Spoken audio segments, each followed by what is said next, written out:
सार्वे या ठिकाणी उपस्थित झालेले आहेत।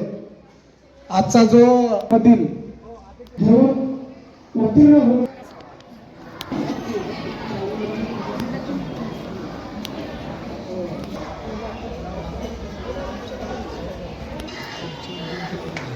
आधारवड असलेले आमचे डॉक्टर बाबा आढाव यांचं काल रात्री दुःखद निधन झाले।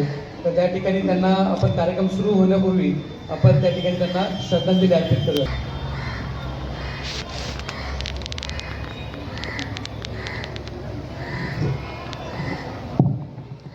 शाळा स्वच्छ ठेवण्यासाठी त्यांनी मी मदत केलेली आहे। बरंच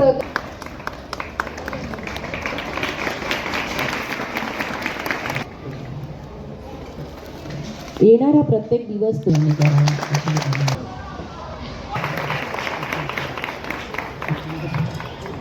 हाती घेतलेला आहे।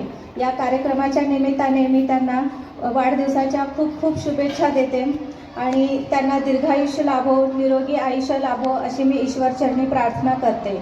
आजचा 9 डिसेंबरचा कार्यक्रम उद्या माझा थोरात काकांनी सांगितलं की उद्या माझा वाढदिवस असतो 10 डिसेंबर, 15 डिसेंबरला साहेबांचा वाढदिवस असतो।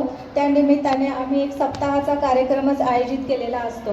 प्रभागामध्ये वेगवेगळे कार्यक्रम, समाजोपयोगी कार्यक्रम आपण आयोजित करत असतो। प्रभागामध्ये वेगवेगळ्या ठिकाणी 2 ते 3 मोफत आरोग्य तपासणी शिबिर असेल किंवा महिला येत असते आणि मी काहीही बोलत नसते। त्यावेळेस बऱ्याच शिक्षकांना वाटत असतं की मी काहीतरी बोलावं आणि माझ्याही मनात बऱ्याचदा येत असतं की मी काहीतरी बोलावं, पण हातात माईक आला की मग थोडं वेगळ्या अँगलने बघणं होतं। त्यामुळे मग मी माईक घेत नव्हते आतापर्यंत। आता ती वेळ आलेली आहे त्यामुळे माईक हातात आलेला आहे। त्यामुळे मी तुमच्याशी थोडंसं गप्पा मारेन, जास्त वेळ घेणार नाही की मी 5 ते 6 तास झाला आता माझा मी अभ्यास बस झाला तर मी नाही करत असं म्हणून चालणार नाही। तुम्ही कंटिन्यू अभ्यास केला पाहिजे। त्याच्यामध्ये 1.5 ते 2 तास तुम्ही ते पूर्ण प्रत्येक विषय घेतला, एखादा विषय घेतला तर त्या विषयाचं जे अपेक्षित आहे त्याचं तुम्ही वेळ घालवणार, विचार करत बसणार, काय लिहायचं, कसं लिहायचं, बरंच डोक्यात असतं पण लिहिता येत नाही असं होतं। त्यामुळे पाठांतराला महत्त्व तुम्ही दिलं पाहिजे। लर्निंगला पाठांतराची जोड देणं खूप आवश्यक आहे। आणि मग त्यानंतर पुढची स्टेप येते सॉल्विंग। तुम्ही भरपूर मॅथ्सचे सॉल्विंग केलं पाहिजे, वेगवेगळे फॉर्म्युलाज लर्न केले पाहिजे, फिजिक्सचे न्यूमेरिकल्स आहेत, केमिस्ट्रीचे इक्वेशन्स आहेत, त्या गोष्टी केल्या पाहिजे, जॉग्राफीचे मॅपिंग आहे। हे सगळे हातचे मार्क्स असतात। जे हातचे मार्क्स आहे त्याच्याकडे दुर्लक्ष केलं नाही पाहिजे। त्याच्यामध्ये सुद्धा हे आहे, ग्रामर आहे, मॅथ्स ग्रामर आहे। हे सगळे ग्रामर तुम्ही व्यवस्थित रोजच्या रोज त्याचं सॉल्विंग करणं आवश्यक आहे। हे सगळं झाल्यानंतर सर्वात महत्त्वाचा मुद्दा जो मी माझ्या मुलांना सांगते, त्यांच्याकडून करून घेते आणि इवन हे माझ्या स्वतःच्या एक्सपिरियन्सनी छानपैकी अभ्यास करा, भरपूर अभ्यास करा। आणि मग शेवटचा स्टेप आहे तो म्हणजे मूल्यमापन। मूल्यमापन म्हणजे काय तर तुम्ही जे अभ्यास करताय त्या गोष्टीचं व्यवस्थित तुम्हाला समजलंय की नाही, त्यासाठी वेगवेगळ्या जे टेस्ट होतात तुम्ही अभ्यास करा आणि ते व्यवस्थित लागू करा। येणाऱ्या परीक्षेसाठी सर्वांना माझ्याकडून खूप खूप शुभेच्छा।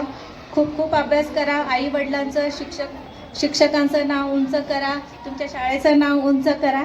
थँक्यू, धन्यवाद। आणि पालक बंधू मी लांबलचक भाषण करणार नाही कारण शिक्षिकेंनी तास पहिलेच घेतलेला आहे।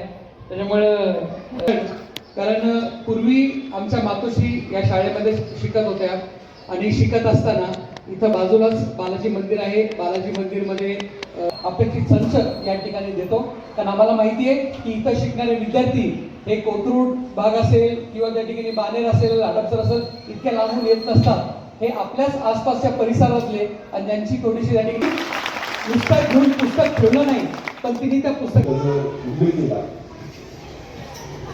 अविनाशची आई ह्या शाळेमध्ये जरी शिकले असतील, हे जरी निमित्त असेल, ते मुलं मुली केव्हा बिघडतात एकतर आई वडिलांचं लक्ष पाहिजे, दुसरं शिक्षकावर आई वडील त्यांनी आपल्या मुलांकडे मुलीकडे लक्षाला पाठवून मुलं त्याच्या ऐवजी 2-3 तास तुम्ही वाचन करा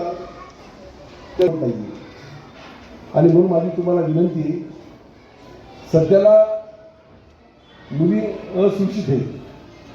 आज समाजामध्ये असे समाजकंटक आहेत की बघत नाही, आपण पेपरला वाचतो, टी व्हीला पाहतो, 2 वर्षाची मुलगी, 3 वर्षाची मुलगी, लहान मुलगी बघत नाही, काय नाही, आणि त्यांच्यावरती अत्याचार करतात, त्यांचा खून करतात. त्यासाठी माझी तुम्हाला नम्र विनंती आहे. या नंबरनी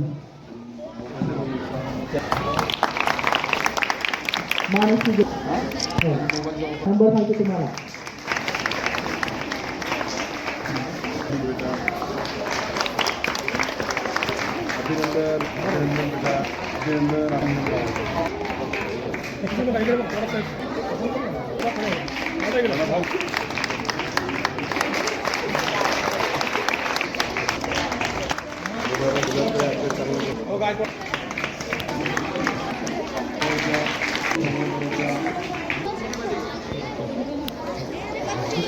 धन्यवाद.